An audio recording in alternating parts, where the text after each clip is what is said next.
තෙරුවන් සරණයි. කවුරු සාදුකාරයක් පවත්වන්න.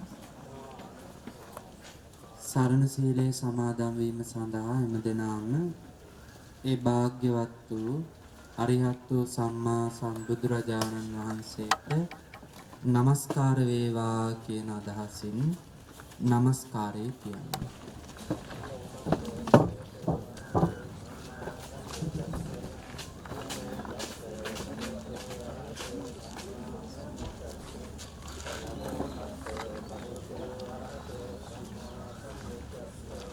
බුද්ධං සරණං ගච්ඡාමි ධම්මං සරණං ගච්ඡාමි සංඝං සරණං ගච්ඡාමි ဒုတိယံ පි බුද්ධං සරණං ගච්ඡාමි ဒုတိယံ පි ධම්මං සරණං ගච්ඡාමි ဒုတိယံ පි සංඝං සරණං ගච්ඡාමි තතියම්පි බුද්ධං සරණං ගච්ඡාමි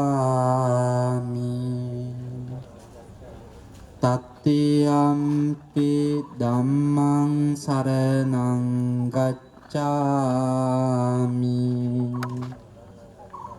තතියම්පි සංඝං සරණං ගච්ඡාමි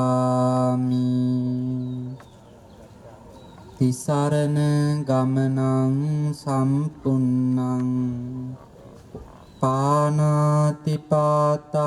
වේරමණී සික්ඛාපදං සමාදියාමි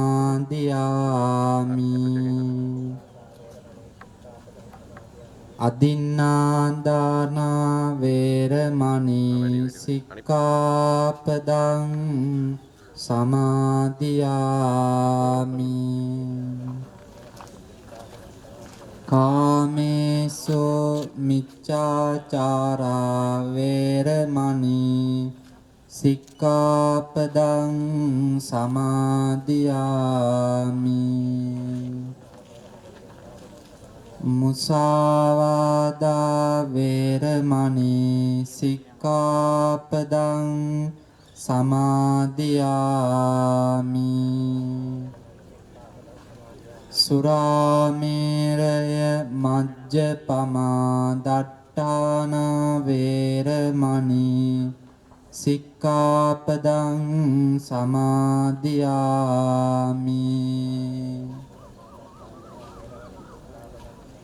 තිසරණේන සද්ධින් පංචශීලං ධම්මං සාදුකං සුරක්ඛිතං කତ୍වා අප්පමාදේන සම්පාදේත සාදු කියන්න. දැන් කවුරුත් පහසු විදියට තැන්පත් වෙන්න.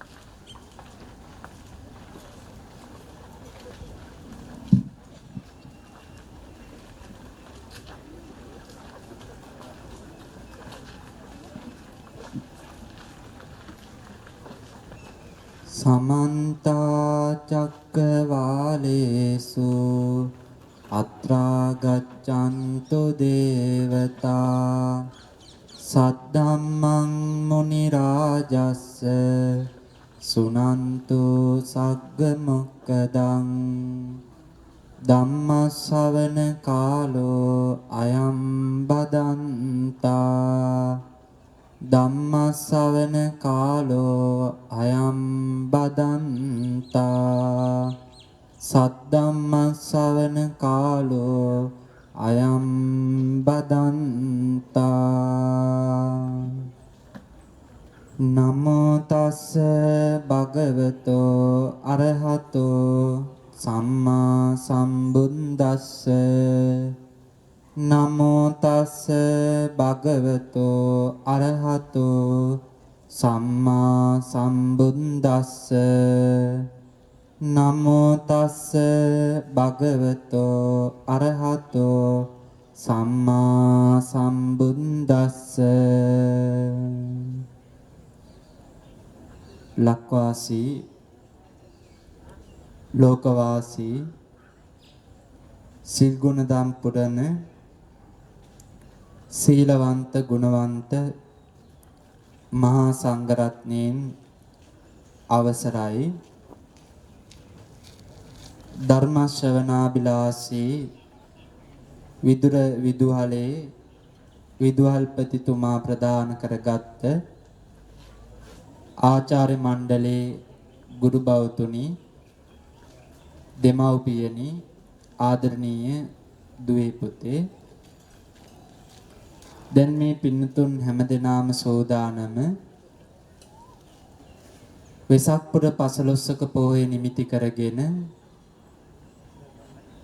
මේ විදුර විදුහලේ වෙසක් පොහොය සමරමින් මේ වෙලාවේ ධර්ම දේශනාවක් සිද්ධ කරවා ගැනීමට මේ සිද්ධ කරන ධර්ම දේශනාව ධර්ම ශ්‍රවණය කරන මේ හැම දිනාටම සියලු සැනසෙල්ල පිණිසම හේතු වේවා කියලා සාදු කියලා ප්‍රාර්ථනා කරමු. පින්වත්නි, ධර්ම දේශනාවේ මාතෘකාව හැටියට තෝරාගත්තේ අද ලෝකයට සමාජයට රටට අවශ්‍ය කරන මනුෂ්‍ය හිතක අනිවාර්යයෙන්ම ගොඩනගා ගන්න ඕන ගුණධර්ම දෙකක් පිළිබඳව. මොකක්ද මේ ගුණධර්ම දෙක? පළවෙනි ගුණධර්මය තමයි ඉවසීම. දෙවෙනි ගුණධර්මය තමයි අතහැරීම. ධර්මදේශනාවේ මාතෘකාව තමයි ඉවසීම සහ අතහැරීම.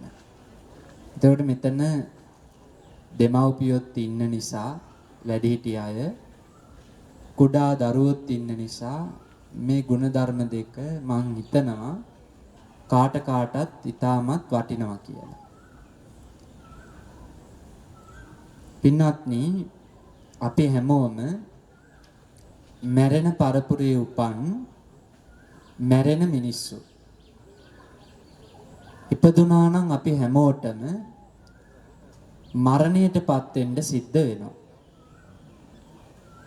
මේ ලෝකේ ඉන්න මිනිස්සු වගේම තිරිසන් සත්වයන්ටද කිසිම ભેදයක් නැතුව උරුම වෙච්ච ධර්මතාවයක් තමයි මරණය කියන ධර්මතාවය.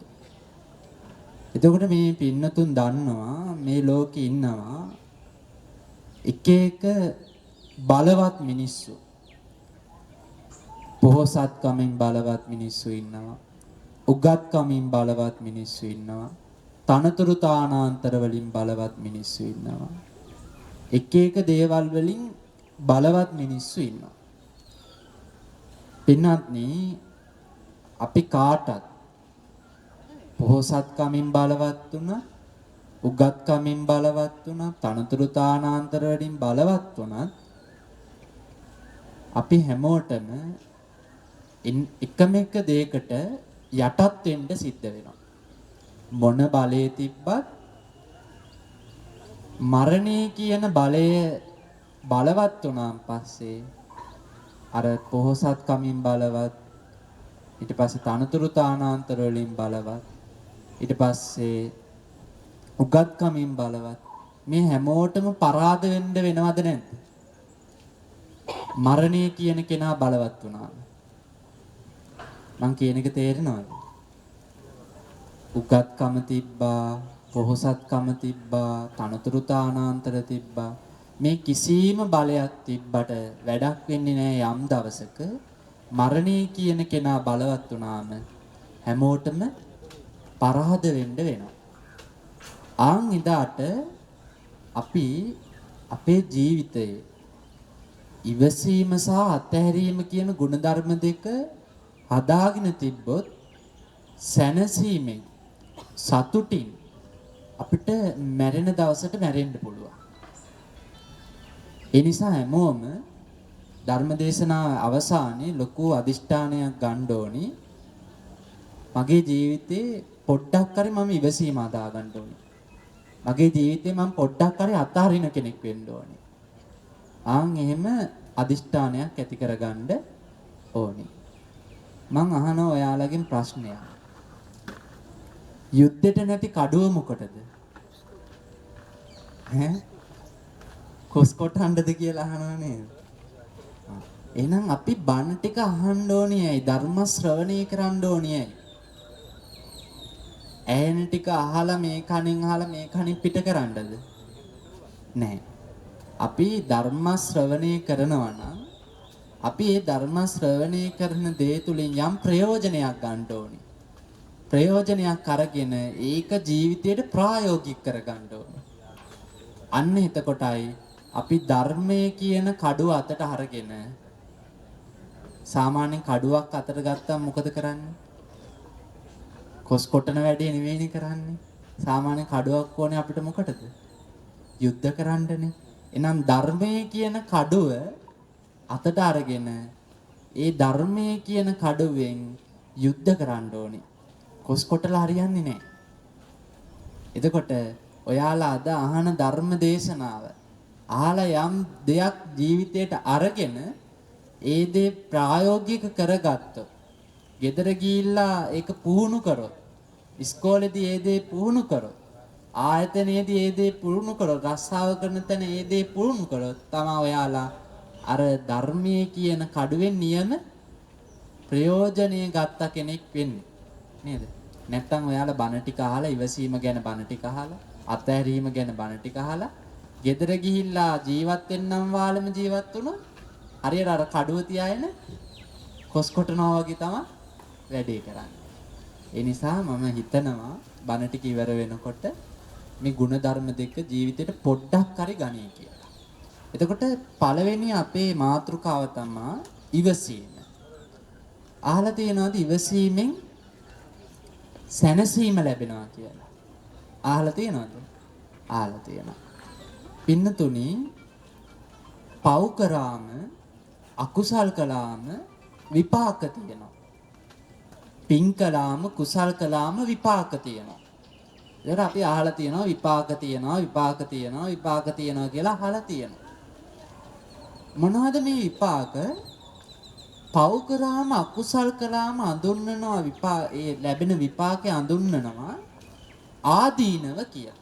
දැන් අපි පින් කළත් පව් කළත් ලැබෙන දෙයට කියන්නේ විපාක කියලානේ. හැබැයි මේ විපාකේ අඳුන්වන නමක් තියෙනවා. පව් කරාම අකුසල් කරාම ලැබෙන විපාකය ආදීනව.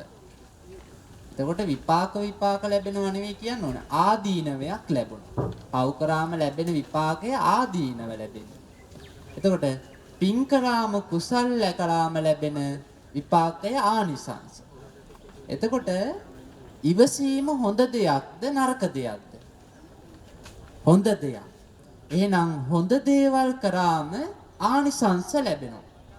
නරක දේවල් කරාම ආදීනව ලැබෙනවා.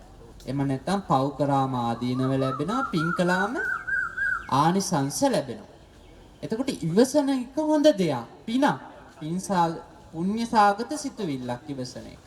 එතකොට ලැබෙන්නේ ආදීනවද ආනිසංසද? ආනිසංස. එහෙනම් ඉවසන කෙනාට ලැබෙනවා ආනිසංසයක් සැනසීම. එහෙම නැත්තම් සතුට. දැන් අර පැරැන්නු කියනවා නේද? ඉවසීමෙන් සැනසීම ලැබෙනවා කියලා. එහෙනම් මේ පැරැන්නු කියපු කතාව අරගෙන තියෙන ධර්මයේ තුලින්. එහෙනම් ඉවසීමෙන් ලැබෙන ආනිසංසය මොකද්ද? සැනසීම. එහෙනම් ඉවසන කෙනාට ලැබෙනවා සැනසීම. ඉවසන් නැති කෙනාට ලැබෙන ආදීනවය මොකද්ද? ඉවසන් නැති කෙනාට ලැබෙන ආදීනවය තමයි ජීවිතයේ හැමදාමත් පසුතැවි ජීවත් වෙන්න වෙනවා. පසුතැවීම කියන ආදීනවේ ලැබෙනවා. ඉවසන කෙනාට ලැබෙන ආනිසංසය මොකද්ද? සැනසීම. ඉවසන් නැති කෙනාට ලැබෙන ආදීනවය මොකද්ද? පසුතැවීම. දැන් තම තමන්ගේ ජීවිතවලට ඇරෙන්න. තම තමන්ගේ ජීවිතවල ඉවසපු මොහොතවල් වල ලැබපු සැනසීම හරිද? අර රතු කට්ට පැන්නම ලැබෙන පසුතැවීමද හොඳ? ඉවසපු වෙලාවට ලැබෙන සැනසීමද හොඳ? අර ඉවසීම නැතුව අර රතු කට්ට පන්න ගත්ත වෙලාවට ලැබුණු පසුතැවීම තාමත් පසුතැවෙනවද නැද්ද?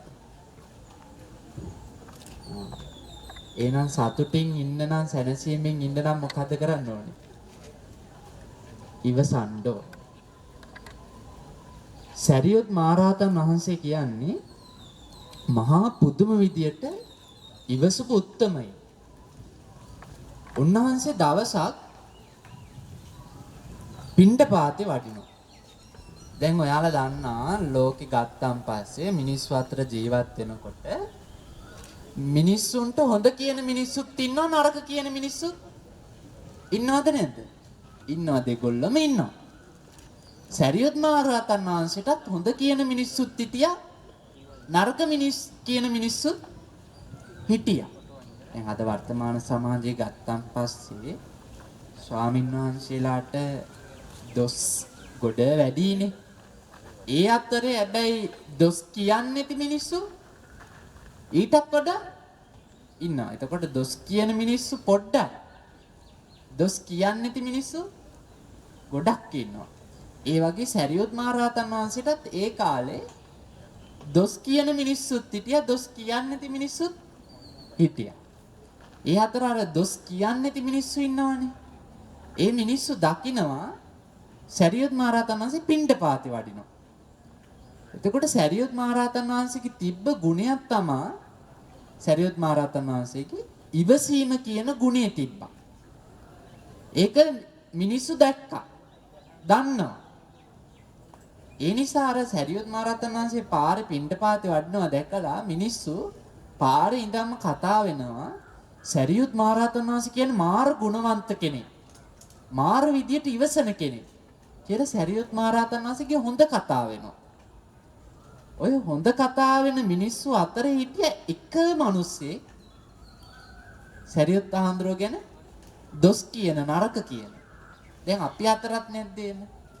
දැන් පන්ති කාමරයක් ගත්තොත් දරුවෝ ඉන්න එක දරුවෙක්ට හොඳ කියන ගොඩක් දරුවෝ හිටිය සමහර වෙලාවට ඒ දරුවට තරහා දරුවෙක් ඉන්න පුළුවන්ද බැරිද?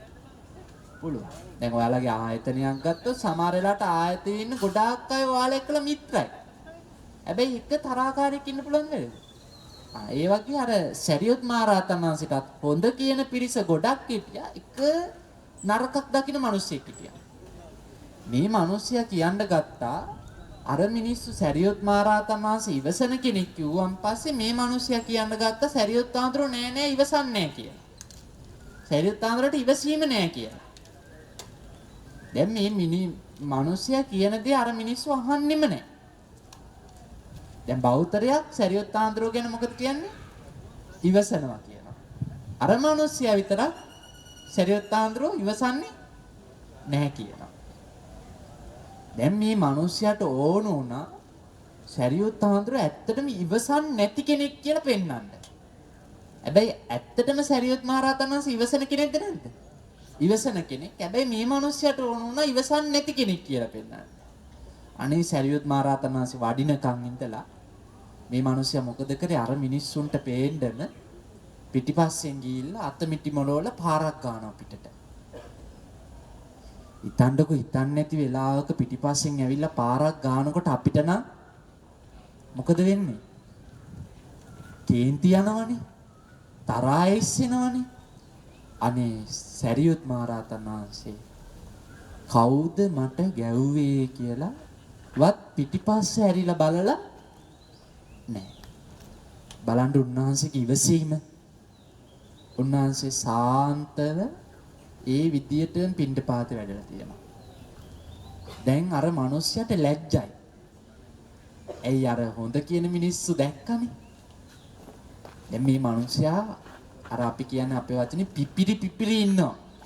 සරියුත් ආන්දරෝ කේන්ති ගත්තේ නෑනේ ගාලා කල්පනා කර ඉන්නවා සරියුත් ආන්දරෝ පිණ්ඩපාතේ කරගෙන ආයි විහාරයට වඩිනකම් බලාගෙන.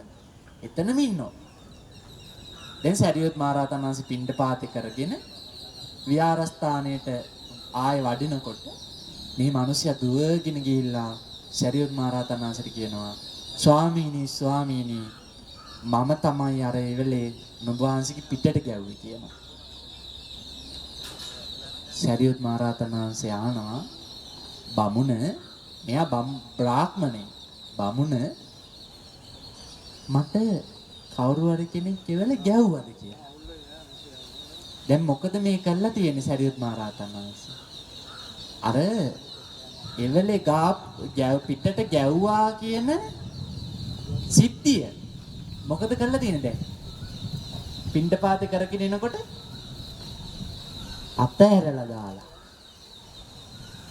අමතක කරලා දාලා දැන් එතකොට සරියොත් මහරහතන් වහන්සේට මේ බමුණ තරහකාරේ නෙවෙයි. ඇයි? මුලින් වුණු සිද්ධිය අතහැරියා. දැක්කද? ඉවසීම සහ අතහැරීම කියන ගුණ දෙකම සරියොත් මහරහතන් වහන්සේට තිබ්බද නැද්ද? තිබ්බා. එතකොට පින්නතුනි අපි අද වර්තමාන සමාජයේ පවුලක් තුල ගත්තම ඊට පස්සේ පාසලක් තුල ගත්තම රස්සාවක් කරන තැනක් ගත්තම පස්සේ රටක් ගත්තම ලෝකයක් ගත්තම මේ පුංචිම දරුවගේ ඉඳන් මහල්ලා දක්වාම අනිවාර්යයෙන්ම තියෙන්න ඕන ගුණධර්මයක් තමයි මගේ පින්නතුනි ඉවසීම කියන එක. ඉවසීම තිබ්බොත් සතුටින් ඉන්න පුළුවන්. ඉවසීම නැති වුණොත් දුකින්ම තමයි මදාම් චිතවිතේ ඉන්න වෙන්නේ. දැන් බලන්න පින්වත්නි මම පොඩි කතාවක් කියන්නම්. පුන්නමහරහතන් වහන්සේ ඉවසපු විදිය. අපිට මේක ප්‍රායෝගිකව ඉස්කෝලේට ගන්න පුළුවන්. දැන් මෙතන අම්මලා තාත්තලා බණ ඇහුවට පුංචි දරුවොත් ඉන්නවනේ. එතකොට එයාලා කොහොමද මේ ඉවසීම තමන්ගේ ජීවිතයට ගන්නෙ? පුන්නහාමුදුරුවෝ කියලා හිටියා. උන්වහන්සේ රහතන් වහන්සේ නම. බුදුහාමුදුරන් කාලේ උන්වහන්සේට ඕන වුණා සුණාපරන්ත කියලා ප්‍රදේශයක් තියෙනවා. අද ඒ ප්‍රදේශය හඳුන්වන්නේ මක්කම කියලා. එතකොට ධර්මයේ තුල සඳහන් වෙන්නේ ওই මක්කම කියන ප්‍රදේශය එදා සුණාපරන්තයේ විදියට. එතකොට මේ මක්කම කියන ප්‍රදේශයේ ඔයාලා දන්නවනේ මුස්ලිම් ජනතාව වන්දනාමාන කරන ඒගොල්ලොන්ගේ ආගමික පූජනීය ස්ථානයක් නේ. එයාලේ ශාස්ත්‍රඥ වහන්සේගේ. හැබැයි අපේ දේශනාව තුළ සඳහන් වෙන්නේ ඒ මුස්ලිම් අය වන්දනාමාන කරාට අපේ භාග්‍යවතුන් වහන්සේගේ දකුණු සිරිපතුල කියලා තමයි සඳහන් වෙන්නේ. එතකොට වම් සිරිපතුල කොහෙද තියෙන්නේ? සිරිපාදේ කඳ මුදුනේ පිහිටලා තියෙනවානේ වම් සිරිපතුල. එතකොට අනික් සිරිපතුල පිහිටවලා තියෙනවා කියනවා දේශනාව තුළ. එතකොට ඒ කතාවනේ මට ගන්න ඕනි පුන්නහාමුදුරන් කතාව. පුන්නහාමුදුරන්ට ඕනේ වෙනවා බුදුහාමුදුරන්ගෙන් අවසරය අරගෙන ওই සුණාපරන්තයට යන්න. මගේ දරුවෝ හොඳට මේ කතාව අහගන්න ඕනේ පන්ති කාමරේදී ඔයාලට ප්‍රායෝගික කරගන්න පුළුවන්. එතකොට පුන්නහාමුදුරෝ ගිහිල්ලා බුදුහාමුදුරන් අහනවා ස්වාමිනී භාග්‍යවතුන් වහන්සේ මට සුණාපරන්තයට යන්න ඕනේ. ඊට පස්සේ බුදුහාමුදුරෝ අහනවා ස්වාමිනී මේ පුන්න ඇයි සුණාපරන්තයට යන්නේ? ඒ වෙලාවේදී පුන්නහාමුදුරුවෝ කියනවා ස්වාමිනී භාග්‍යවතුන් වහන්සේ මට නිදහසේ බණ භාවනා කරගන්න ඕනේ. නිවන් දකින්න රහත් වෙන්න ඕන ටක් ගාලා. ඒ නිසා මම සුණාපරන්තයට යන්න ඕනේ කියලා. ආන් ඒ වෙලාවේදී බුදුහාමුදුරුවෝ පුන්නහාමුදුරුවන්ගෙන් අහනවා පුන්න ওই සුණාපරන්තේ ඉන්න මිනිස්සු හරි නපුරුයි. ඉක්මනින් කේන්ති යන කොටසක් ඉන්නේ සුණාපරන්තේ. එතකොට එහෙනම් ඒ කාලේ සුණාපරන්තේ කියන එහි ඉඳලා තියෙන මිනිස්සු හරි තරහා ඉක්මනින් යන කේන්ති යන පිරිසක්. එතකොට අදටත් වර්තමාන සමාජයේ මේ පැත්තේ ඉන්න මිනිස්සු ප්‍රාණඝාත ආදී දේවල් කරනවා වැඩිනේ. ඒ කාලෙත් එහෙම. එතකොට බුදුහාරෝ කියනවා ඒ නිසා පුන්න සුණාපරන්තට යන්නේක සුදුසු නැහැ.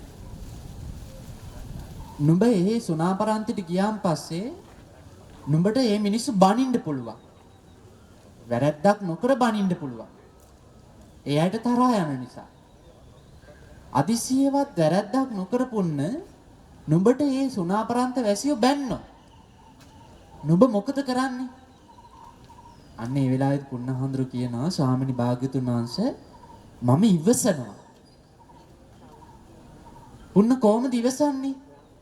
ස්වාමිනී භාග්‍යතුන් වහන්සේ ඒ අය මට බැන්න විතරයිනේ. ගැව්වේ නෑනේ. අන්න බලන්න. කේන්ති ගත්තේ නෑ බැන්නට. මොකද කල්පනා කරේ? ගැව්වේ නෑනේ. උදාහරණ ආයන පුන්න ඒ අය ගැව්වොත් කමන්නේ ස්වාමිනී භාග්‍යතුන් වහන්සේ මම ඉවසනවා. කොහොමද පුන්න ගහනකොටත් ඉවසන්නේ? ස්වාමිනී භාග්‍යතුන් වහන්සේ ඒ අය අවියාහයද අරගෙන මගේ අතපය කැපුවේ නෑනේ. ඒ නිසා මම ඉවසනවා. දැකද ගැව්වත් ඉවසනවා. අතපය කැපුවේ නෑනේ. පුන්න අතපය කැපුවා. ස්වාමිනී භාග්‍යතුන් වහන්සේ ඒත් මම ඉවසනවා. කොහොමද පුන්න ඉවසන්නේ? ගහන අතපය කපනකොට මාව මැරුවේ නෑනේ ස්වාමිනී භාග්‍යතුන් වහන්සේ. මැරුවොත් පුන්න ස්වාමිනී භාග්‍යතුන් වහන්සේ ඒත් මම ඉවසනවා. කොහොමද මරණකොටත් ඉවසන්නේ පුන්න? ස්වාමිනී භාග්‍යතුන් වහන්සේ මේ ලෝකෙ මිනිස්සු තමන්ගේ ජීවිත තමන් විසින්ම නැති කරගන්නවා. ඒ මිනිස්සු අතරේ මේ දුක්ඛිත සසරෙන් එතර වෙලා යන්න ඈත් වෙලා යන්න තව කෙනෙක් මගේ ජීවිතය තොර කරන එක මට සැපක් කියනවා. අර මරාගෙන මැරෙන මිනිස්සු අතරේ මට තවත් කෙනෙක්ගෙන් මරණය ලැබෙන එක සැපක් කියනවා. බුදුහාමර සාදු සාදු බුන්න. නුඹගේ ඉවසීම නිසාම සුණාපරන්තට ගියාම නුඹ 3 මාසයක් යන තැන රහත් වෙනවා කියනවා. ඒ විදියටම සුණාපරන්තට ගිහිල්ලා 3 මාසකින් රහත් වුණා. රහත් වුණා බුදුහාමර බුදුවැසෙන් දැක්කා. 500ක් මහරහතන් වහන්සේලා පිරිවරාගෙන බුදුහාමර වැඩලා තියෙන සුණාපරන්තෙට. ඒ ගියපු ගමන තමයි සුණාපරන්තේ භාග්‍යතුන් වහන්සේ සිරිපතුල පිහිටුවන්නේ සුණාපරන්ත වැසියන්ට වන්දනාමාන කරන්න. එතකොට බාණ්ඩ පුන්නහාමුදුරු ඉවසපු විදිය මුලින්ම බුදුහාර වහනවා දැන්නෝ ගහන්නේනේ ගැව්වොත් අවියාවිත ගෙනල්ලා කපන්නේ කොටන්නේ නේනේ අතපය කැපුවොත් කෙටුවොත් මරන්නේනේ මැරුවොත් ඒත් ඉවසනවා ස්වාමිනී භාග්‍යවතුන් වහන්සේ. සමහර මිනිස්සු මරාගෙන මැරෙනකොට මට ඉබේම මරණය ලැබෙන එක සැපක් කියනවා. දැන් හිතන්න පින්නන්නේ වර්තමාන සමාජයේ කොච්චර මිනිස්සු වහ බීලා කෝච්චි වලට පැනලා මහමෝදට පැනලා බෙල්ල වැල දාගෙන ප්‍රශ්න නිසා මැරෙනවදනේ. ඒ මිනිස්සු අතරේ නිකම්ම මරණය ලැබෙන එක නේද? ඒ ඉවසීම අපේ පන්ති කාමරේ ජීවත් වෙන දරුවත් හදා ගන්න ඕනේ. කොහොමද ඒක දරුවා ප්‍රායෝගික කරගන්න ජීවිතේට? ඔන්න පන්ති කාමරේ මොකක් හරි ප්‍රශ්නයක් ඇති වෙලා ටීචර් දඩුවම් කරනවා. හරිද? අපි හිතමුකෝ පොත දාලා ඇවිල්ලා කියලා. පාඩම් පොත දාලා ඇවිල්ලා ටීචර් වේවැලෙන් පාරක් ගන්නවා. එතකොට ටීචර් එක්කලා අපි කේන්ති ගන්නෑ. අපි මොකද කල්පනා කරන්නේ? ටීචර් වේවැලෙන් ගැව්වා විතරයිනේ. දන ගැස්සුවේ නෑනේ. නේද? දන ගස් අර ළමයි ඉස්සරහා දන ගස්සන එක තොඳ වේවැලෙන් ගුට්ටක් කාලා පාඩු ඉන්න එක තොඳ. එතකොට හිතන්න ඕනේ වේවැලෙන් ගැව්වා විතරයිනේ. දන ගැස්සුවේ නෑනේ. දන ගැස්සුවොත් හිතන්න ඕනේ අනේ විදුහල්පතිතුමා ළඟට එක්කන් ගියේ නෑනේ. එතනට ගියොත් චුට්ටක් දරුණුයිනේ. විදුහල්පතිතුමා ළඟට එක්කන් ගියෝ ඉවසන්න ඕනේ. ඊළඟ කරන් දෙන්න තියෙන ලොකුම දඩුවම තමයි ගෙදරට කියන එක. එතකොට හිතන්න ඕනේ විදුහල්පතිතුමා ළඟට ගෙනිච්චාම පස්සේ ගෙදර දැනුවත් කරේ නෑනේ. ගෙදරින් බේරුණානේ. නේද? අපිට පුළුවන් ද බැරිද පන්ති කාමරේ තරහ ගන්න එක ඉවසන්න? නේද? දැන් හිතන්න මෙතන වැඩිහිටි අම්මලා තාත්තලා ඉන්නවා. සමහර ගෙවල් වල රැට තියෙන ප්‍රශ්නයක් තමයි මහත්ය බීලා එනවා. නේද? බීලාම සමහර මහතුරු නිශ්ශබ්දව නිදා ගන්නවා. සමහර නෝනලා නිශ්ශබ්දව මහත්ය නිදාගත්තත් සමහර නෝනලා මහත්යට කෑ ගන්නවා. නෝනා ඉවසන්න ඕනේ. මාත්‍යා බීලා ඇවිල්ලා නිශ්ශබ්දව නිදාගත්ත විතරයිනේ. අනික් මිනිස්සු අතර ගත්තන් පස්සේ මහත්තයා කෑ ගැව්වේ නෑනේ. සමහර මිනිස්සු ඉන්නවා බීලාවම කෑකෝ ගන්න. ඒ මිනිස්සු අතර මගේ මහත්තයා කොච්චර හොඳයිද? නේද? කෑකෝ ගැව්ව. හිතන්න ඕනේ කෑකෝ ගහලා එන මහත්තරු අතර ඉන්නවා නෝනලට ගහන බීලා ඇවිල්ලා. නේද? එතකොට එහෙම නෑනේ මගේ මහත්තයා. කොච්චර හොඳයිද? බලන්න ඉවසීම. පවුලක උනත් ප්‍රශ්න වලට විසඳුමක් ඉවසීම නැද්ද? විසඳුම. දැක්කද?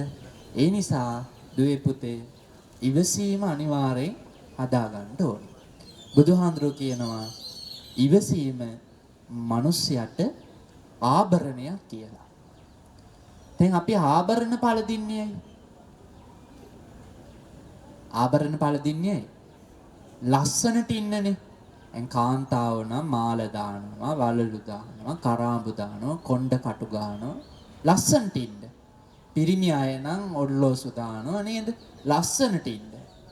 එතකොට බුදුහාඳුරෝ කියනවා ඔය ආභරණ වලින් ලැබෙන ලස්සන తాවකාලිකයි. ආභරණේ ගැලවුවන් පස්සේ ලස්සන නෑ. කොණ්ඩේ කට්ට ගැලවුවන් පස්සේ කොණ්ඩේ ලස්සනක් නෑ. වලලු ටික ගැලවුවන් පස්සේ අතේ ලස්සනක් නෑ. බෙල්ලේ තියෙන මාලේ ගැලවුවන් පස්සේ ලස්සනක් නෑ. ඔරලෝසුව ගැලවුවන් පස්සේ ලස්සනක් නෑ. අපි ආභරණ පළදින්නේ ලස්සන වෙන්න.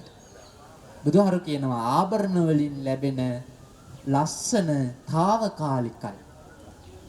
හැබැයි සදාකාලික ලස්සනක් ගන්න පුළුවන්. මොකක් කරොත්ද? ආභරණ පැලඳුවොත් නෙමෙයි.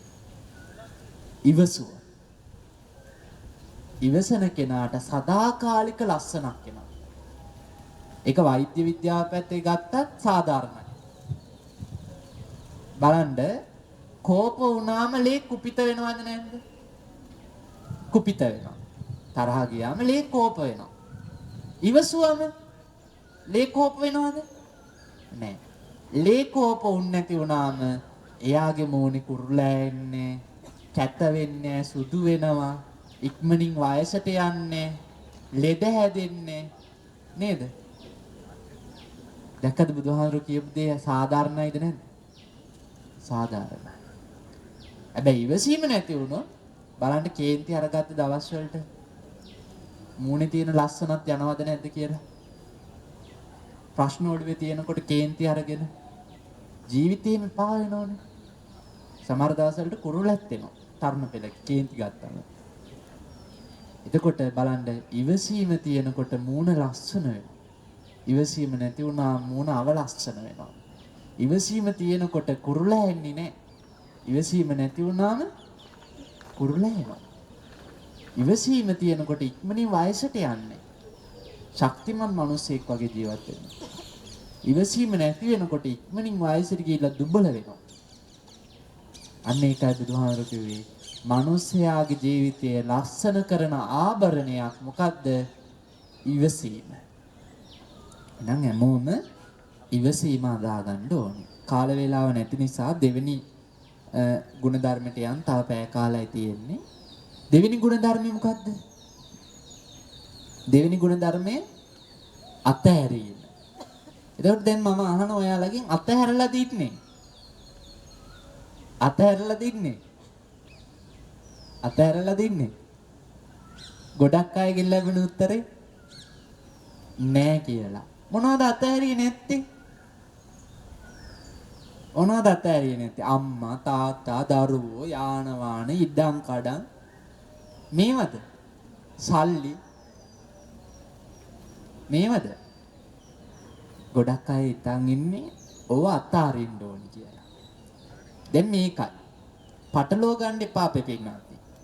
ඔයාලා රන්දිදී මුතුමැණික් සල්ලි ආහාර පාන ඇඳුම් පැළඳුම් මේ ඔක්කොම භුක්ති විඳින්න ජීවත් වෙන පිරිසක්. ඒ අයට තමයි ගිහියෝ කියන්නේ. ගිහියෝ වුණාම හොඳට කන්න ඕනි, බොන්න ඕනි. මම කියන්නේ සුරාව නෙවෙයි ඈ.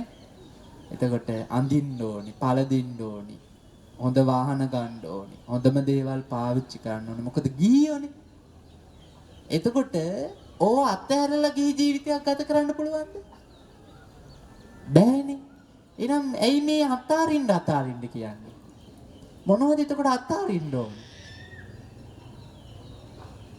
ඔන්න මේක හොඳට ඔලුවට ගන්න. සමහර මිනිස්සු හිතනවා බුදුරජාණන් වහන්සේ දේශනා කරපු අතහැරීම මේ පැවිද්දන්ට නෙවෙයි ගිහියන්ට සාධාරණ දෙයක් කියලා දෙන්නේ.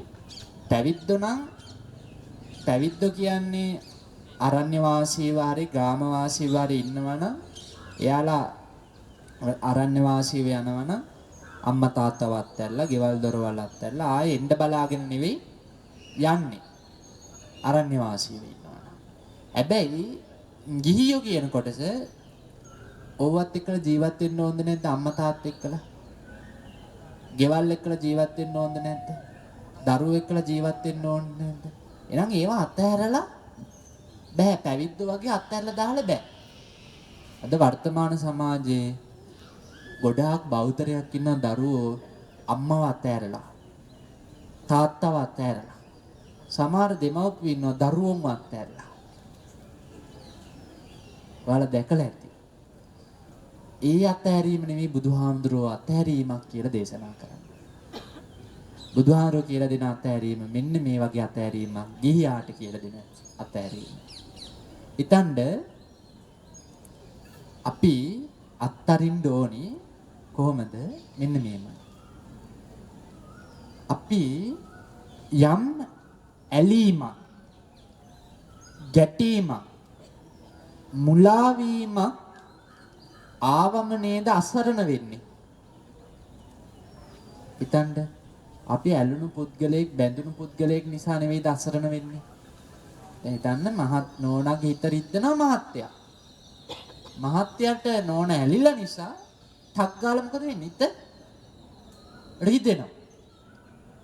දැන් හිතන්න මහත්තයා හිත රිද්දපු දේ ඔය ඇත්තෝ කල්පනා කර කර ඉන්න නෙවෙයි දුක වැඩි වෙන්නේ.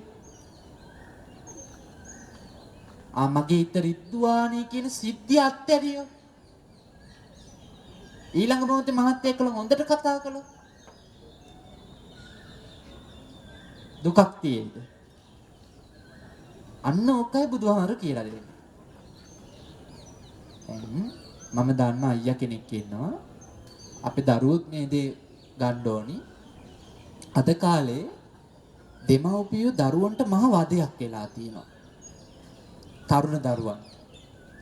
දරුවන්ගේ වචනෙන් කිව්වොත් මහ හැණයක් වෙලා තියෙනවා.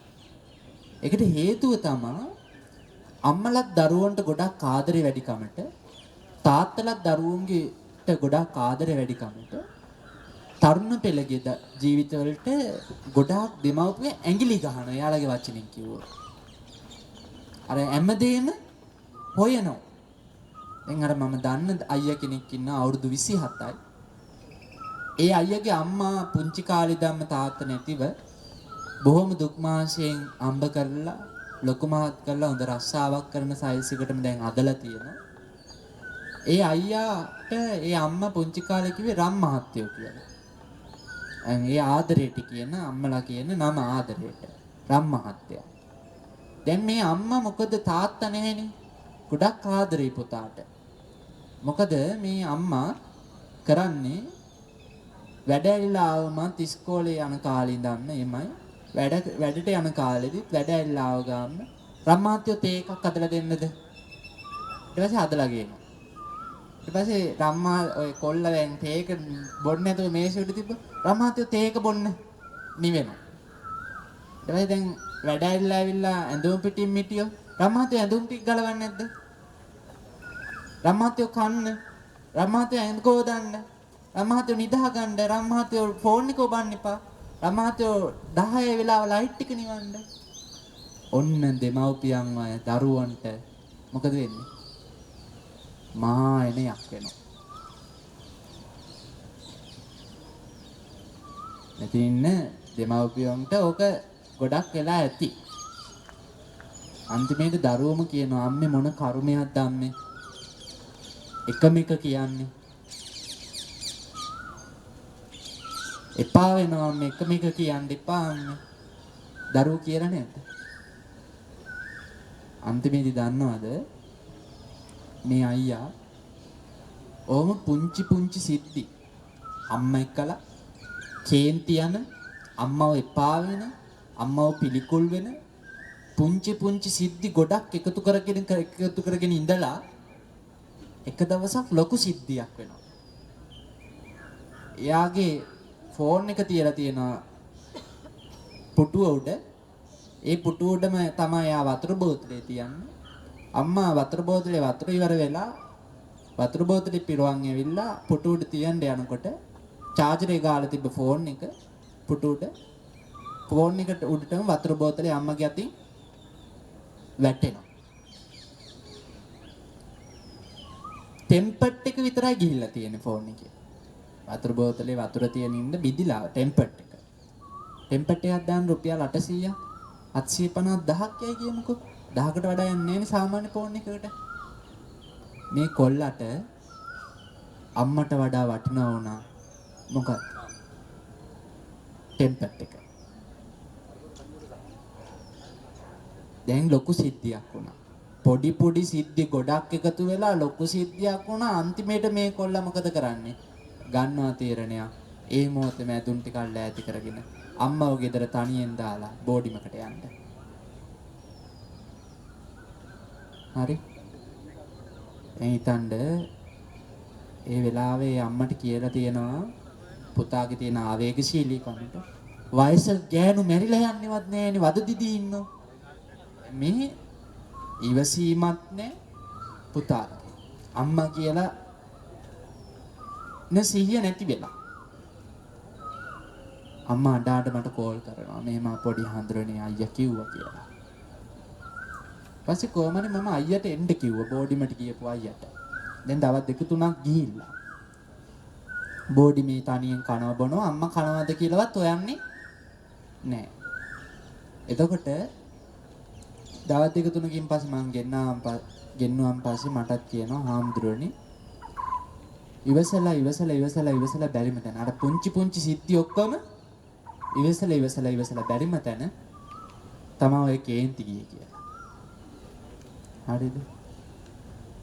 ඉතින්ද ආයෙනම් ගෙදර යන්නේ නැහැ කිව්වා. මං එයාට කිව්වා අම්මා ඕම අතෑරියෝ. අම්මා කන්නේ කොහමද?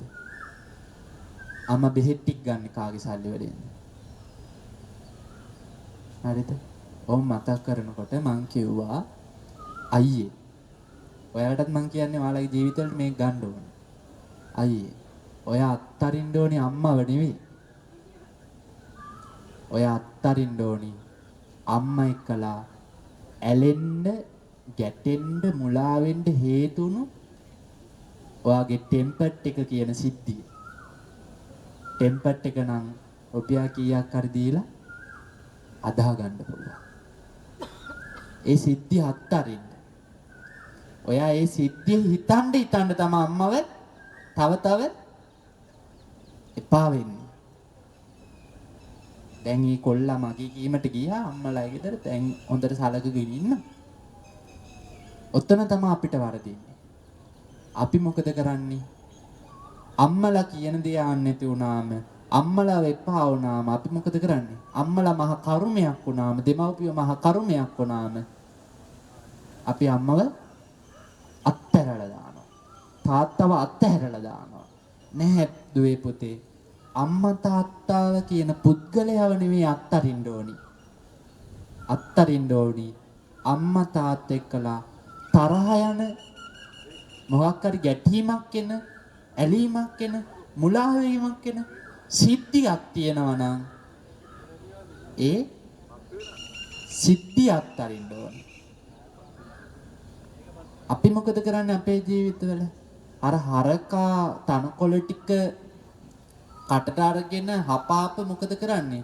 තනකොළ ටිකේ රස විඳිනවා වගේ හපාප අපි මොකද කරන්නේ? අපි හැලිච්ච ගැටිච්ච මුලා වෙච්ච සිද්ධි ඔළුවේ තියේ විඳවන කල්පනා කර කර. එතකොට තමයි අපි අර මිනිස්සෙක්ලා තවත් කේන්ති වැඩි වෙන්නේ. අපි මේ සිද්ධිය කල්පනා නොකර අත්හැරියෝ සැනසීමෙන් ඉන්න පුළුවන් බැරිද? සතුටින් ඉන්න පුළුවන්ද බැරිද? එහෙනම් අත්තරින්න ඕනි පුද්ගලයෝ නෙවෙයි. වරද්ද ගන්න තැන. අපි අත්තරින්නේ පුද්ගලයෝ. හැබැයි අත්තරින්න ඕනි පුද්ගලයෝ නෙවෙයි. අත්තරින්න ඕනි ඇලීමක් වෙන, ගැටීමක් වෙන, මුලාවීමක් වෙන සිද්ධියක් තියෙනවා නම් ඒ සිද්ධිය ශනිකව අත්තරින්න. හරක කරන වැඩේ කරන්න යන්න එපා. කැම ටික අලන් තලු මල මල ඉන්නේ නැතුව මොකද කරන්න ඕන? ගැටීමක් ආව, සිද්ධියක් ආව ඒක අත්තරින්න ඕන. එතකොට ඊළඟ මොහොත සේවකයෙක් කළා හොඳට කතා බහ කරලා ඉන්න පුළුවන්. ඊළඟ මොහොත මහත්යෙක් කළා හොඳට කතා බහ කරලා ඉන්න පුළුවන්. ඇයි සිද්ධිය අත්තරියානේ. හිතේ වැඩ කරන්නේ සිද්ධිය. සතුටින් ඉන්න පුළුවන් නේද? එහෙනම් මැරෙන මිනිස්සු විදියට මැරෙන්න ඉන්න ටික කාලේ සතුටින් ඉන්න, සැනසීමෙන් ඉන්න හේතු වෙන ಗುಣධර්ම දෙකක් තමයි මොකක්ද? ඉවසීම සහ අත්හැරීම. ඉතින් මේට වඩා බණ කියන්නේ පැයක් ගිහිල්ලා. එතකොට හැමෝම දැන් මේ ಗುಣධර්ම දෙක ජීවිතයට ප්‍රායෝගික කරගන්න ඕනේ. කඩුවක් ලැබුණා ධර්මයේ කියන කඩුව. ඉවසීමේ කඩුව, අත්හැරීමේ කඩුව ලැබුණා. එතකොට දැන් ওই තියෙන ප්‍රශ්න ටිකට විසඳුම කියලා දුන්නා. දැන් ක්‍රියාත්මක කරන්න තියෙන කඩු දෙක අරගෙන යුද්ධ කරන්න තියෙන්නේ. කොස් කොට ඉන්නේ නැතුව. නේද? දැන් ඔයාලට කියන්න සමහර දෙමව්පියෝ ඉන්නවා. මෙතනත් ඇති. ගෙදර දරුවෝ ඇතිනේ මේ වෙලාවේ. ඔන්න කියලා එනවා අම්මා දුවේ මේ වැස්සොත් රෙදි ටික ගන්න වැලේ තියෙනවා. දෙමින්න දෙන්න එපා. දැන් දුවට ඕක අමතක වෙලා දුව ටීවී බල බල ඉන්න ඔයාලා ගෙදර යනකොට. හොඳ වැස්සක් වැහලා රෙදි ටික තෙමිලා. දැන් මොකද? දැන් මොකද අම්මලා කරන්නේ ගෙදර ගිහින්? දුවට මොකද කරන්නේ? මං කටින් කටට කියලා ගියා රෙදි ටික ගන්න. තෙමිලානේ. බන්නවද නැද්ද? දැන් බෑ. දැන් බෑ. අද බෑ දැන්. මොකද දැන් ඉවසීම ගැනත් අහලා අත්හැරීමක් ගැනත් අහලා දැන් මොකද කරන්න ඕනේ? දැන් දුව එක්කලා ගැටෙන්න සිද්ධියක් තියෙනවා. මොකද්ද? රෙදි ටික තෙමිච්ච සිද්ධිය. දැන් මේ සිද්ධිය අත්හරින්න ඕනේ. එතකොට ගෙදර ගියාම දුවට බනින්නේ නෑ.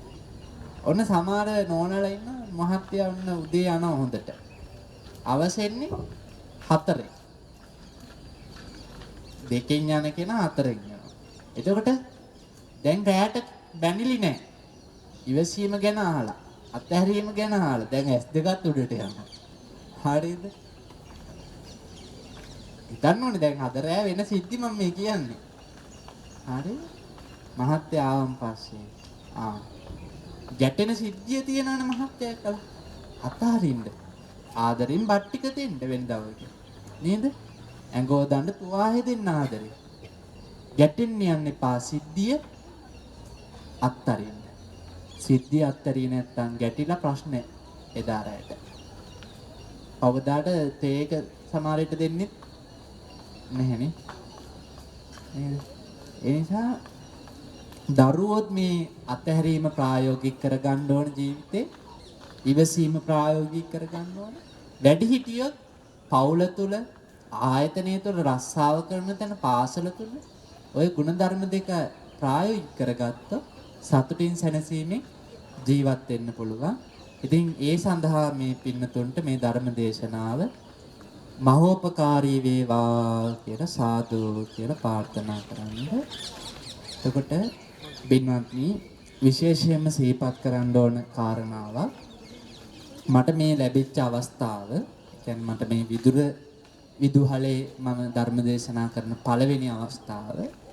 එතකොට මේ අවස්ථාව මට ලැබුණේ මම අවුරුදු 16න් පැවිදි වුණේ. දැන් මට 25යි. එතකොට අපේ මං කන්නංගර ඉස්කෝලේ ගියේ බොරැල්ලේ ගෙවල් වනාත මුල්ලේ. ඒක කන්නංගර ඉගෙන ගන්න කාලේ අපේ විදුහල්පතිතුමා තමයි අපේ කාර්යවසම් සර්. එතකොට කාර්යවසම් සර් දැන් ඉන්න පන්සලේ දායකයෙක්. එතකොට කාර්යවසම් සර් අපේ මේ සුමනසේකර විදුහල්පතිතුමා ඇතුළුව බෞද්ධ සමිතියේ පින්නතුන්ට දැනුවත් කරලා එතුමාගේ ඇනුදැනුම ඇතව මම අද ධර්ම දේශනාවට වැඩම කළා. ඉතින් ඒක ගැන බොහොම සතුටුයි. එතකොට සර්ටත් ආශිර්වාද කරනවා. පුණ්‍යානුමෝදන ආරමුණු වශයෙන් සිහිපත් කරලා තියෙනවා. විද්‍යාලීය ආදි ශිෂ්‍ය සංගමයෙන් සහ බෞද්ධ සංගමයේව සංවිධානය කරන සම්බුදු තෙමුගුල සිහිකිරීම පිණිස පවත්වනු ලබන ධර්මදේශනාවේ අරමුණ වශයෙන් සිහිපත් කරලා තියෙන්නේ විද්‍යාලයේ විදුහල්පතිතුමා ඩී.ජී. සුමනසේකර මැතිතුමාට ආශිර්වාද කිරීම, ඒ වගේම විදුහලේ හිටපු සභාපති ආචාර්ය රංජිත් කබ්‍රාල් මැතිතුමාට, අධ්‍යක්ෂක මණ්ඩලයේ සියලුම සමාජිකාවන්ට, ඊට පස්සේ නියෝජ්‍ය විදුහල්පතිනිය හා උප විදුහල්පති වරුන්ට, අංශභාර ගුරු බවතුන් ඇතුළුව සියලුම ගුරු මහත්මීන්ට, සිසු දරු දැරියන්ට, දෙමව්පියන්ට, අනධ්‍යයන කාර්ය මණ්ඩලයට, මිය පරලෝකීය ප්‍රාථමික අංශයේ විදුහල්පතිනිය වන මර්ලින් මාලනී මහත්මියට, සුමන සේකර මැතිණියට ඒ හැම දෙනාව සිහිපත් කළා පින් අනුමෝදන් කරනවා. ඒ මිය පරලෝකීය ප්‍රාථමික අංශයේ විදුහල්පතිනියක් වන මර්ලින් මාලනී මහත්මියට, ඒ වගේම මේ සුමන සේකර මැතිණිය කියන්නේ මිය ගිහිල්ලාද ඉන්නවද? මිය ගිහිල්ලා නේ. එතකොට ඒ දෙදෙනාට පරලෝක වශයෙන් පින් අනුමෝදන් කරන්න අරමුණු වශයෙන් සිහිපත් කරලා තියෙනවා. භාර්යාව නේ. එයාත් මිය ගිහිල්ලා. එතකොට අපේ විදුහල්පතිතුමා වන සුමනසේකර මැතිතුමාගේ ආදරණීය භාර්යාව වන සුමනසේකර මැතිණියට පරලෝක වශයෙන් පින් අනුමෝදන් කිරීමත්, විදුහල්පතිනියක් විදියට සිටමින් මේ විද්‍යාලයේ මේ සේවාව කරමින් මිය පරලෝකීය මර්ලින් මාලනී මහත්මියට මේ පින් අනුමෝදන් වේවා.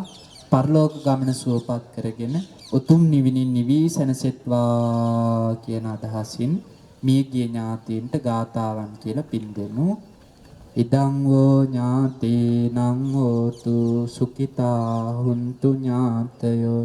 ඉදං වෝ ඥාතේනං හෝතු සුඛිතා හුන්තු ඥාතයෝ. ඉදං වෝ ඥාතේනං හෝතු සුඛිතා හුන්තු ඥාතයෝ. ආශිර්වාද කරනවා. මුලින් නම් සදාන් කරපු සුමනසේකර විදුහල්පතිතුමා ඇතුළුව නම් සදාන් කරපු හැම දෙනාටම, ආචාර්ය මණ්ඩලයේ ගුරු බවතුන් හැම දෙනාටම, ආදරණීය දුවල පුතාලා හැම දෙනාටම, මේ සම්බන්ධ වුණු දෙමව්පියන්ටත්, මේ පින්කම සඳහා උදව් උපකාර කරපු හැම දෙනාටම, බෞද්ධ සමිතියේ පින්නතුන්ට ශ්‍රීමත් බුද්ධාදී රත්නත්‍රේ අනන්ත සෝවිසි මහා ගුණ බලයෙන් සිතක් ශාන්තියක් යහපතක් සැනසීමක් වේවා. යම්තාක් ලෙඩ දුක් කරදර බාධක ඇත්නම් ඒවා ජීවිත වලින් දුරු වේවා. කරන කියන සෑම කටයුත්තම ਸਰවප්‍රකාරයෙන් සාර්ථක වේවා. සිතන පතනොද සිතුම් පැතුම් නිෂ්ඨ සිද්ධ වේවා. යනෙහින ගමන බිමන සරු වේවා. හැම දිනාටම ධර්මාවබෝධය පිණිස මේ ධර්ම දේශනාව නිවන් දොරටුවක්ම වේවා කියලා සාදු කියලා ප්‍රාර්ථනා කරා. සක්‍ර දෙවියන් ප්‍රදාන කරගත් සතරවරම් දෙවිවරු සුමන සමන් දෙවියන් ඇතුළුව පින් බලාපොරොත්තුවෙන් සිටින සියලුම දිව්‍ය සමූහයා මේ පින් අනුමෝදන් වේවා. සියලුම බ්‍රහ්ම සමූහයා මේ පින් අනුමෝදන් වේවා. පින් බලාපොරොත්තුවෙන් සිටින සියලු සත්වෝ මේ පින් අනුමෝදන් වෙලා ඔයත්තන් කලට වේලාවට රැකදෙත්වා. බුද්ධ ශාසනයත් බොහෝ කලක් රැකදෙත්වා කියලා සාදු කියලා ප්‍රාර්ථනා කරන්න.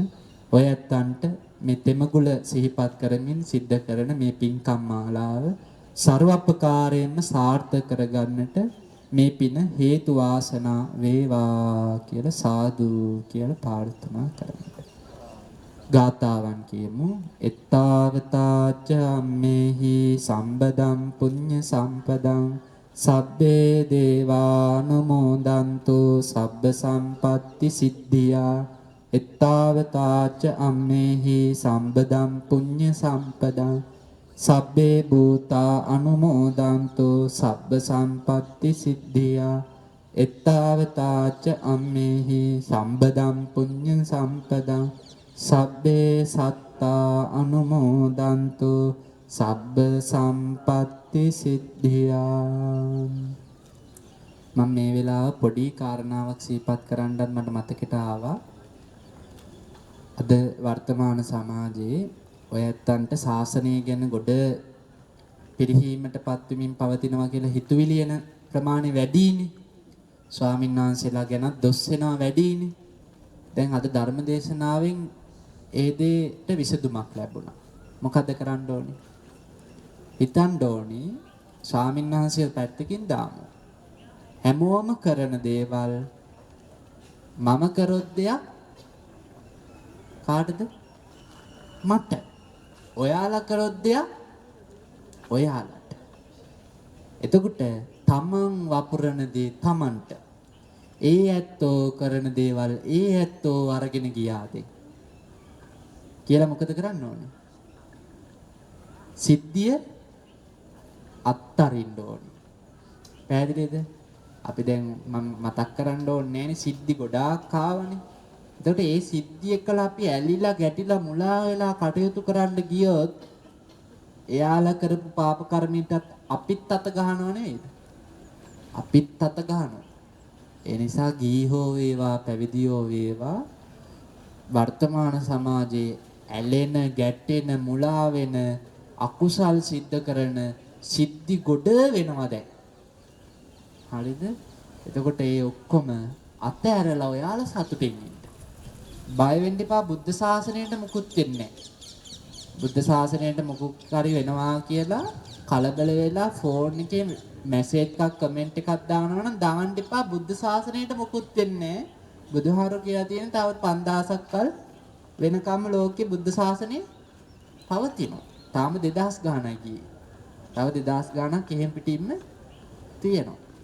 ඒ නිසා අර මහමූ ලොකු වැවකට ලුණු කැටයක් දැම්ම කියලා මහා ලොකු වැව සම්පූර්ණයෙන්ම ලුණු රස කරන්න පුළුවන්ද?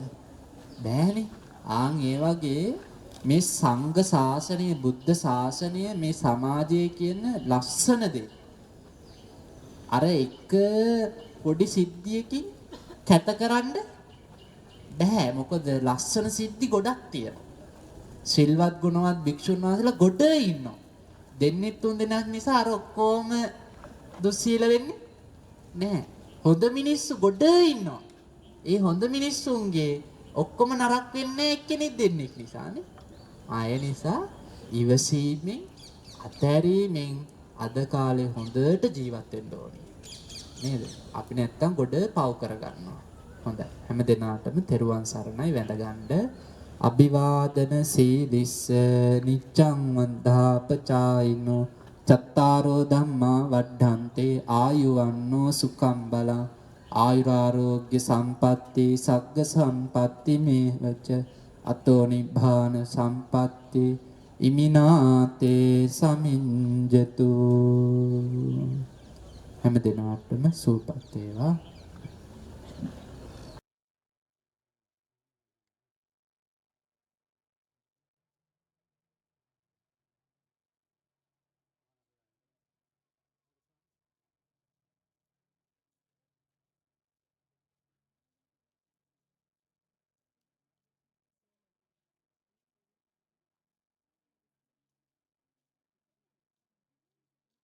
සරයි කාර්ය මණ්ඩලයේ සියලු දෙනාට අපේ හිටපු සභාපතිතුමාගෙනුත් අධ්‍යක්ෂවරුන් ඉන්නවා. මණ්ඩලයේ මාත්මී දෙමාපියන් දරුවන් මේ සියල්ලගෙන් අවසරයි. මේ වෙසක් වැඩසටහනේ ප්‍රාරම්භක අවස්ථාව මේ සඳහා මේ වැඩම කරගන්නට අපට අවස්ථාව ලබා දුන්න ඔබ වහන්සේට ප්‍රථමයෙන්ම පුණ්‍යානුමෝදනා කරනවා. ස්වාමීන් වහන්සේ මා මේ පවසා වගේ අවුරුදු 27ක් පමණ වෙනවා දැන් මේ විදුහල ආරම්භ කළා. අපි මේ ආරම්භ කළේ ඉංග්‍රීසි මාධ්‍යයෙන් බෞද්ධ දරුවන්ට තිබුණු අවස්ථාව පිළිහි ගිය නිසා අපි හිතුවා ආනන්දේ අපි ඉංග්‍රීසි මාධ්‍යයෙන් ඉගෙන ගත්ත ඒ කාලේ අපි කවුරුත් එකතු වෙලා මේ විදිහේ වැඩසටහනක් ආරම්භ කරන්න ඕනේ කියලා මේ 27 වෙනි අවුරුද්ද තමයි අපි ගත කරන්නේ. එතකොට මෙවැනි උත්සව පවත්වන්නේ රට දිහා බැලුවාම බොහෝ දුරට නිකන් චාරිත්‍ර එහෙම නැත්නම් පොදු විනෝදයේ පතා. අපි එහෙම නෙවෙයි මේ හැම දෙයක්ම අධ්‍යාපනික පදනමක් ඇතුවයි සිදු කරන්නේ. විශේෂයෙන්ම කුඩා දරුවන්ට අපිට අපේ ප්‍රාථමික පන්ති තියෙනවා. මේ දරුවන්ට චාරිත්‍ර වාරිත්‍ර ඉදිරියට ගෙන යාම සඳහා පුහුණුවක් දෙන්න මේ වගේ අවස්ථාවක් අපි නිර්මාණය කරගෙන තිබෙනවා. අද මේ අවස්ථාව ආරම්භ කරනකොට අපි ළමයි ගොඩනගපු නොයෙක් අවස්ථා මේ කුටි වල තියෙනවා. තොරණකුත් හදන මේ සියල්ල ළමින්ට ඒකත් අත්දැකීමක් ඒ පුහුණුව ගෙදර දොරේදී නොලැබෙනවා. සමහර විට ගම්වල නම් ඒවා ලැබෙන්න පුළුවනි. නාගරික වෙනකොට අපේ ඒ වගේ දේවල් සමාජයෙන් ටිකක් ඈත් වෙනවා. ළමයි සමහර විට පොතපතටම යොමු වෙනවා. චාරිත්‍රවත් ටික ටික අමතක වෙලා යනවා. විශේෂයෙන්ම මාධ්‍ය විසින් රටට අපට පේන හැටියට නොයෙක් අනර්ථකාරී දේවල් ඉලිකනවා පේනවා. ඒ වලට කිසියම් පිළිතුරක් දෙන්න නම් අපේ දරුවෝ හදා ගන්න ඕනේ කියන මතය නිසා තමයි මේ අවස්ථාව නිර්මාණය කරන්න තිබෙන්නේ. මේ සියලුම දේ සංවිධානය කළේ අපේ දරුවෝ ගුරු මහතුන්ගේ මහත්මින්ගේ අන්දනුම ඇතුව මඟ පෙන්වීම ඇතුව අපි කිසිදු දෙයක් හුදෙක් ප්‍රචාරය සඳහා හෝ වාණිජ්‍යමය අරමුණක් සඳහා හෝ සිදු කරලා නැහැ. දරුවන්ට යම් උපදෙස් දීම සඳහා මේ වගේ අවස්ථාවක් අපි පාවිච්චි කරනවා. මේ ඒවා ගැන කතා කරන්න වෙලාවක් නෙවෙයි කියලා මට හිතෙනවා. මම යලිත් ඔබ වහන්සේට පුණ්‍යානුමෝදනා ප්‍රාර්ථනා කරනවා. අපි මතුවටත් යම් අවස්ථාවල අපිට මේ විදිහට මේ වැඩම කරවලා අපිට අවශ්‍ය උපදෙස් ලබා දෙන්නේ කියලා මේ දරුවන්ට විශේෂයෙන්ම වහන්සේගෙන් ඉල්ලා සිටිනවා. දෙමාපියන්ට දරුවන්ට මේ සහභාගී වූ මේට සංවිධානය කිරීමට ඉදිරිපත් සිදුවනට මාස්තුතිවන්ත වෙනවා. ඉතිරි වැඩසටහන අපි මෙතන සිට සිදු කරගෙන යමු. ස්තුතියි. ස්තුතියි ගරු විදුහල්පතිතුමනි. අපගේ සිත් සතන් ප්‍රඥාවෙන් ඒකාලෝක කළ ගෞරවනීය ස්වාමීන් වහන්සේට නිදුක් නිරෝගී චිරජීවනය ප්‍රාර්ථනා කරන අතර මේ උදාර ධර්ම දේශනාමය පින්කම ඔබ වහන්සේටත් අප සැමටත් උතුම් නිවන් සුව පිණිසම හේතු වේවා. සාදු සාදු සාදු. ශිෂ්‍ය ශිෂ්‍යාවන්ගෙන්ද අවසරයි. අද මෙම සුන්දර වෙසක් වැඩසටහන තුළ ඔබ සමග එක්වීමට ලැබීම මා ලැබ භාග්‍යයක්. මෙම ලස්සන වෙසක් කලාපය නැත්නම් වෙසක් වැඩසටහන සංවිධානය කරන ලැබුවේ විදුරු විදුහලේ ආදි ශිෂ්‍ය සංගමය හා බෞද්ධ සංගමය එකමුතුවෙනි. ඒ ප්‍රධාන අරමුණ වන්නේ වෙසක් උත්සවයේ ආධ්‍යාත්මික වටිනාකම නව පරපුරට සමීප කරවීමයි. අද මේ වෙසක් වැඩසටහනේ අපි දැක්කා සීලුම ශිෂ්‍ය ශිෂ්‍යාවන් පන්තිවල ඉඳගෙන ලස්සනට වෙසක් කුඩු හදනවා. ඉතින් මේ කාර්යය සාර්ථක කර ගැනීම සඳහා ගුරු මහත්ම මහත්මීන්ගෙන් ඉතාමත් කැපවීමන් සහ උදව්වක් අපිට ලැබුණා. ඉතින් මම මේක අවස්ථාවක් කරගන්නවා අප ගරු විදුහල්පතිතුමාට ගුරු මහත්ම මහත්මීන්ටත් රැස්ව සිටින සියලුම දෙමාපියන්ටත් අපගේ හෘදයාංගම ස්තුතිය පුද කිරීම සඳහා. ඉතින් සියලුම දෙනාට සුබ වෙසක් මංගල්‍යයක් ප්‍රාර්ථනා කරමින් මම දිහඩ වෙනවා. ස්තුතියි. ස්තුතියි සොයුරිය. තථාගත බුදු පියාණන් වහන්සේගේ අනන්ත වූ ගුණ සමුදාය ගීස්වරයට නැගීමට මේ ආරාධනය විද්‍යාලීය බෞද්ධ සංගමයේ අපේම සොයුරු සොයුරියන්ටයි.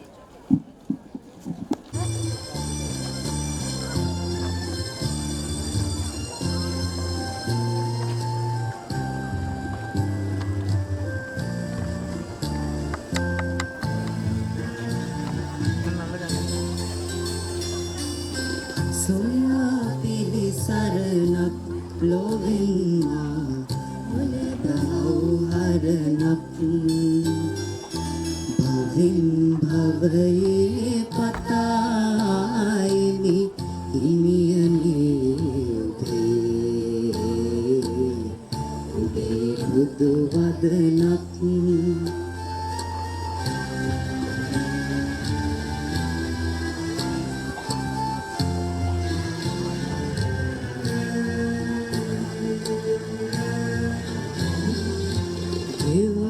සුවහස් යොදුන් මේ කතරේ සොයා යන මං නොදැන මේ අඳුරේ සුවහස් යොදුන් මේ කතරේ සොයා යන මං නොදැන මේ අඳුරේ යුගින් යුගයේ පතායිමි හිමියමි ඔබේ බුදු සිහිරක් සොයා පිළිසරණක් ලොවෙන්නා නොලැබ හවුහරණක් භවෙන් භවයේ පතායිමි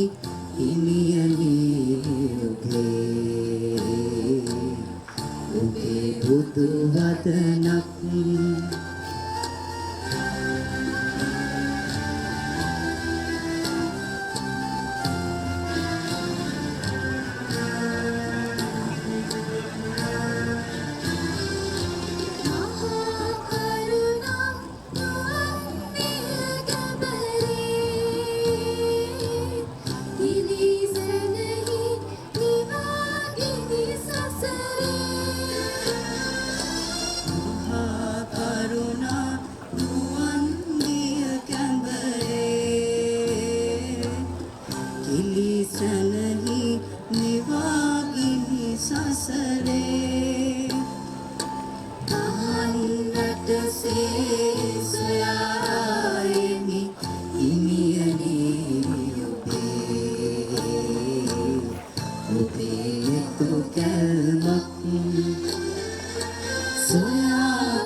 ස්තුතියි ඔබ සැමට.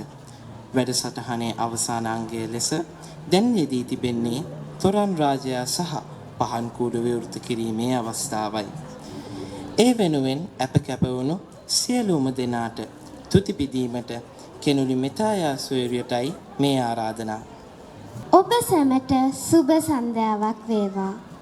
ලෞතුරා අමාමෑණි බුදුරජාණන් වහන්සේගේ තෙමගුල සිමි කිරීම නිමිත්තෙන් පාසලේ සහෝදර සහෝදරියන්ගේ ශ්‍රමය සහ අගනා නිර්මාණශීලීත්වය මුසු කරමින් සංවිධානය කරන ලද වෙසක් ධර්මදේශනය සහ වෙසක් කූඩු ප්‍රදර්ශනය ඉතාමත් සාර්ථක ලෙස නිම කරමින් එහි අවසාන අදියර කරා අප එළඹ සිටින මොහොතයි මේ. මේ මොහොතේ ඒ සඳහා නන් අයුරින් සහයෝගය දුන් ඔබ සැමට අපගේ හෘදයාංගම ස්තුතිය පිරිනැමීමට මාගේ මේ සූදානම. ප්‍රථමයෙන්ම මෙම උදාර කර්තව්‍ය සිදු කිරීම සඳහා අපට අවසර ලබා දෙමින් අවශ්‍ය සියලුම පහසුකම් සපයා දී අපව නිරන්තරයෙන් දිරිමත් කළ ගරු විදුහල්පතිතුමාණන් හට මාගේ හෘදයාංගම ගෞරවය සහ ස්තුතිය පුද කර සිටිමි. එසේම හිටපු සභාපති රංජිත් කබ්‍රාල් මැතිතුමා ඇතුළු අධ්‍යක්ෂ මණ්ඩලයේ සියලුම දෙනාට මාගේ හෘදයාංගම ස්තුතිය පුද කර සිටිමි. එමෙන්ම අපට නිවැරදි මඟ පෙන්වීම ලබා දෙමින් අප පිටුපස දැවැන්ත ශක්තියක් වෙමින් ක්‍රියා කළ නියෝජ්‍ය විදුහල්පතිනිය, උපවිදුහල්පතිවරුන්, අංශ ප්‍රධාන ආචාර්ය ගුරු මෑණිවරුන් හා ආචාර්ය මණ්ඩලයේ සියලුම ගුරු මෑණිවරුන් හා ගුරු පියවරුන් සැමටද මාගේ ප්‍රණාමය පුද කර සිටිමි. එමෙන්ම අප සමග අත්වැල් බැද ගනිමින් මෙම වෙසක් වැඩසටහන වඩාත් අර්ථවත් හා ආලෝකමත් ලෙස සංවිධානය කිරීමට සහ එහි සියලුම කටයුතු සාර්ථකව මෙහෙයවීමට විශාල දායකත්වයක් ලබා දුන් අප පාසලේ ආදි ශිෂ්‍ය සංගමයේ සැමටද මාගේ ගෞරවය පුද කරමි. මෙම වෙසක් වැඩසටහනේම සංවිධාන කටයුතු කරමතටගෙන කැපවීමෙන් ක්‍රියා කළ පාසල් බෞද්ධ සංගමයේ සියලුම නිලධාරී මණ්ඩලයට සහ සමාජිකයන්ට අපගේ විශේෂ ස්තුතිය හිමි විය යුතුමයි. සති ගණනාවක් පුරා මහන්සි වී Tamanගේ දෑතින් අලංකාර වෙසක් නිර්මාණ බිහි කරමින් මෙම වෙසක් වැඩසටහන ආලෝකමත් කළ මාගේ සහෝදර සහෝදරියන්ට මගේ විශේෂ ස්තුතිය පුද කරමි. ඔබ සැමගේ එකමුතුකම සහ සහයෝගය නොමැති වන්නට අපහට මෙවැනි සාර්ථක ප්‍රතිඵලයක් කිසිසේත්ම ලබාගත නොහැකි වනු ඇත. ඒ වගේම අපට නිරන්තරයෙන් අතහිත දුන් අපගේ ආදරණීය මව්පියන්ට අපගේ නිර්මාණ දැක බලා ගනිමින් අපව දිරිමත් කිරීමට අද දින මෙහි පැමිණි ඔබ සැමටත් අපගේ ස්තුතිය පුද කරමි. එසේම මෙම කාර්යය සාර්ථක කර ගැනීමට පාසල් අනධ්‍යයන කාර්ය මණ්ඩලය දැක් වූ සහයෝගයන්ටත් ස්තුතිය පුද කිරීමට මම මේ අවස්ථාවක් කර ගනිමි. අවසාන වශයෙන් මෙම වෙසක් වැඩසටහන සාර්ථක කර ගැනීමට වචනයකින් හෝ උදව් කළ සැමටම උතුම් වූ තෙරුවන් සරණ ප්‍රාර්ථනා කරමින් මගේ වචන ස්වල්පය නිමි කරමි. ඔබ සැමට පින්බර වෙසක් මංගල්‍යයක් වේවා. ස්තුතියි.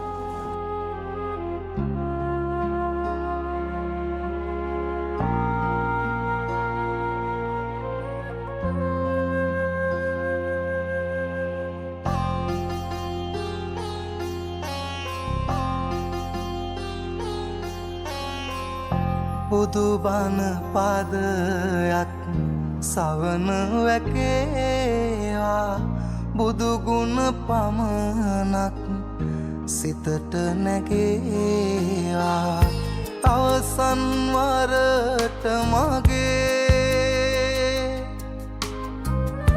ඇස්පිය වෙන මොහොතේ බුදු හිමිරුව මට මැවී පෙනේවා.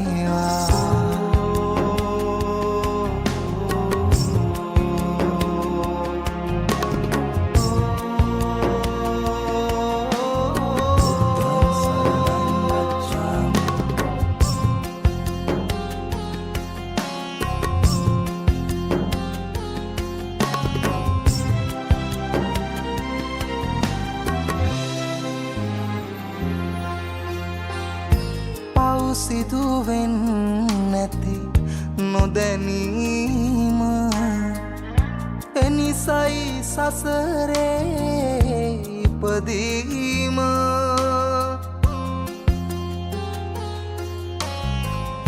බුදුදම් මගිමින් පැහැදීම පමණයි සදකට සැනසීම බුදුබණ පාදයක් සවන වැකේවා බුදුගුණ පමණක් හිතට නැගේවා.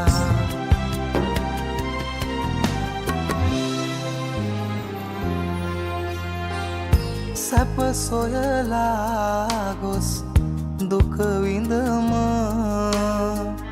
සපල වුණේ නෑ පැtuu සැම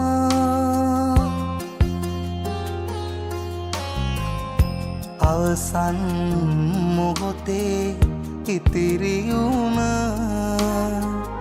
කළ කොඳ නොහොඳයි මට කුරුම බුදුබණ පාදයක් සවන වැකේවා බුදුගුණ පමණ